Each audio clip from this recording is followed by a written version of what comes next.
প্রায়শই ছোটোখাটো এরকম দুর্ঘটনা ঘটেই চলেছে এই সড়কটিতে।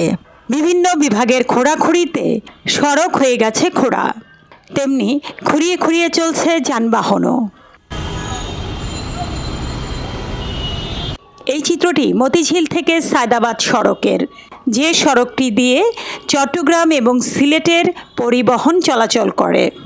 আপনারা দেখতে পাচ্ছেন ইত্তেফাক মোড় থেকে টিকাটুলি মোড় পর্যন্ত সড়কটির একদম নাজুক অবস্থা। সড়কটির এক সাইড দিয়ে চলছে বিদ্যুৎ লাইনের সঞ্চালন কাজ। এই চিত্রটি 11 মে শনিবার রাত 9টার। কাগজবাহী এই ঠেলা গাড়িটি হঠাৎই এখানে দেবে গেল এবং এই দেবে যাওয়া চাকাটি উদ্ধারে ছুটে এলেন সড়ক সংস্কারে নিয়োজিত কর্মীরাও। সড়কটি এতটাই পিচ্ছিল হয়ে গেছে যে ঠেলাটি টেনে নিতে পারছেন না ঠেলাওয়ালা। এরপর এই সড়কটিতে রয়েছে দূরপাল্লার বাস, নাইট কোচ, মালবাহী ট্রাক, কাভার্ড ভ্যান সহ ভারী ওজনের যানবাহন। পাশাপাশি সিএনজি চালিত অটোরিকশা, মোটরবাইক, প্রাইভেট কার এবং রিক্সা যেভাবে যাচ্ছে, যে কোনো সময় একটি বড় ধরনের দুর্ঘটনা ঘটতে পারে। এরই মধ্যে ছোট বড় অনেক দুর্ঘটনা ঘটছে, গাড়ির চাকাও ফেটে যাচ্ছে।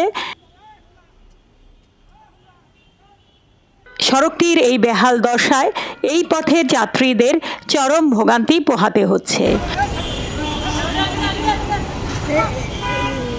গত 1 মাস ধরে এই সড়কটিতে কখনো ওয়াবদা কখনো ডেসা কাজ করে চলেছে।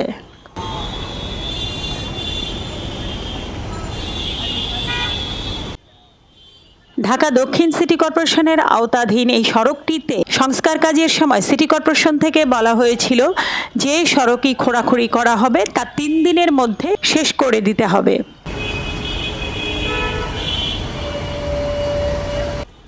কিন্তু মাসাধিক সময় পার হয়েছে এই সড়কটিতে এই নানাবিধ কাজকর্মের ফলে সড়কটি দ্রুত সংস্কার জরুরি হয়ে পড়েছে।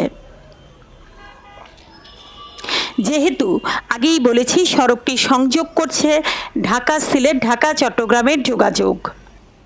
ব্যস্ততম এই সড়কটি দ্রুত সংস্কারের দাবি এই পথ ব্যবহারকারীদের।